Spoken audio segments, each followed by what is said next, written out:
In 2003, surfer Bethany Hamilton was surfing off the island of Kauai when a tiger shark made, short work of a left arm during a break-in activities. The combination of her grit, resilience, definitely her faith, and a desire to never give up place this attack and ensuing story within the pantheon of recountings that can be extremely uplifting.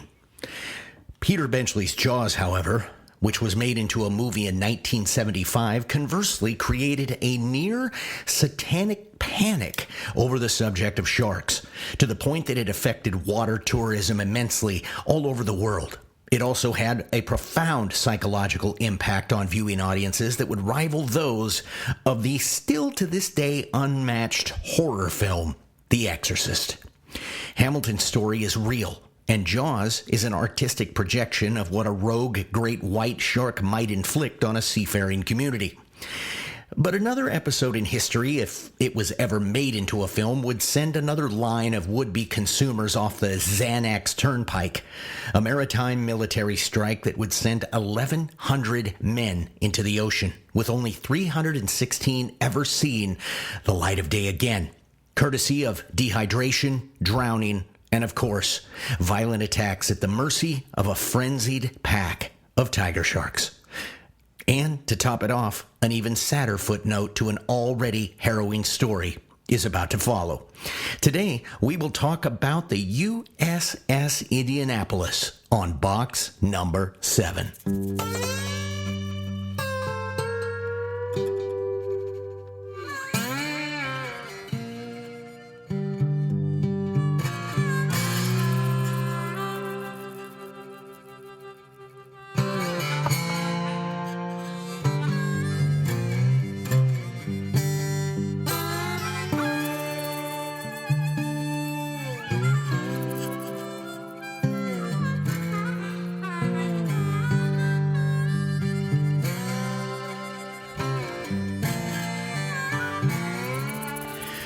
It was July 16th of 1945. The USS Indianapolis set sail out of the port of San Francisco, carrying uranium-235 in a secret and unescorted mission to drop off their radioactive cargo.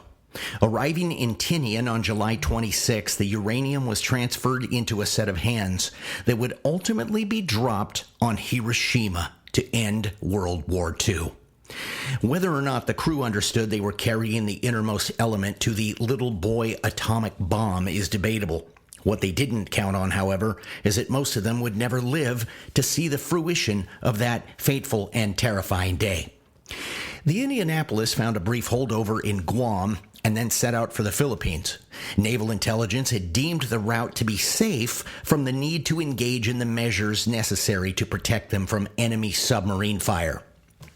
However, this assessment would be sidelined almost immediately because at approximately midnight on July 30th, Japanese submarine I-58, commanded by Mochitsura Hashimoto, would let loose a fusillade of torpedoes, 6 to be exact, towards the starboard side of the Indianapolis.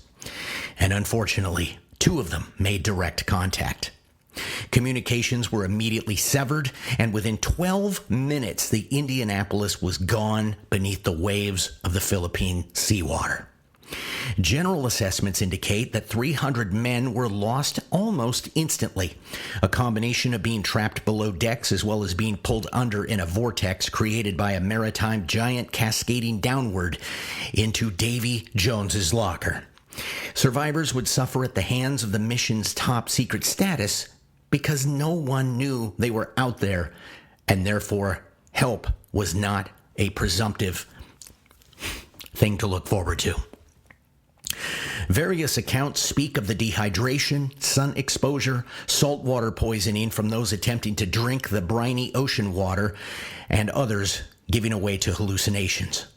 And then, from out of nowhere, sharks. Estimated between 12 and 150 of them, a combination of oceanic white-tip and tiger sharks. The attacks would intermittently happen over a 3-day period. Descriptions of screaming men being pulled under water accompany most accounts. Fins slicing through the water in predatory attacks. A constant and overwhelming fear. The men would attempt to gather in groups, attempting to stem the attacks. Most of the time, to no avail. When all was said and done, 316 men remained, emaciated and riding the edge of their own psychological tolerance. 4 days later, a veritable eternity in terms of maritime survivability, and 4 days before the infamous bomb would obliterate Hiroshima, a U.S. Navy patrol plane accidentally came upon the incident.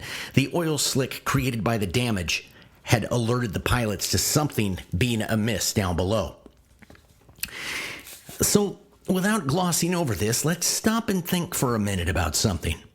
When you hear the phrase, "they were found 4 days later," it's easy to brush that off as a chronological blip in time. And if you were lost in the woods in a temperate zone, it might be the case. But floating in an ocean where 80% of your body is submerged before buoyancy is achieved, hypothermia is imminent no matter how warm the water is because it's still less than body temperature. You have no shelter from the sun, with one exception. The times when there is no sun because you are now subject to a black ocean with a minor illumination from the stars above you. And if there was a bright moon, it gives you visibility to a host of traumatized silhouettes, but also makes you one to whatever may be lurking beneath you. And it's the unknown that is killing you. No sense of time, no ability to see beyond the waves that engulf you, nothing. Only the cries, anger, cursing, deliriums, and sudden fits of mania, and the panic screams of men slipping beneath the depths. You're too weak to help, but you can hear them die next to you. It's this that makes the weight of the story. But I can tell you one thing. Sharks certainly didn't help. So when they were discovered, one can only imagine the twisted relief that they felt.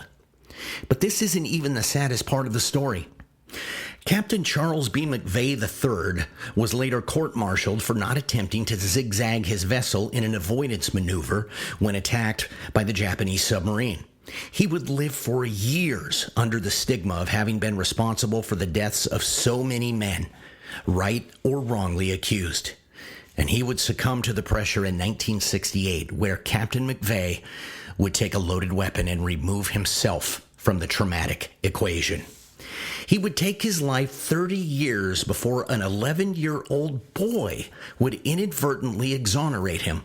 Interviewing surviving members for a 6th grade history fair, the student compiled a testimonial backlog that would place the responsibility not on the feet of McVeigh, but higher up the chain, indifferent superiors who were not on the water and, quite frankly, had far less experience in the water. The U.S. Navy restored his honor thanks to the footwork of one kid. Well, McVeigh had one other unlikely supporter in his camp prior to his death, and afterward, too. It would be Mochitsura Hashimoto, the man responsible for sinking his wartime adversary. While the Navy was engaged in the systematic destruction of a captain's reputation, Hashimoto was testifying that McVeigh could not have known or have anticipated the presence of their sub because of the maneuvers and tactical things they were performing below the surface. The Navy, at the time, brushed it aside and court-martialed McVeigh anyhow, who, as previously stated, would ultimately undertake a suicide solution. Hashimoto continued to fight for his former adversary's honor and ultimately worked for his restoration with the United States Navy.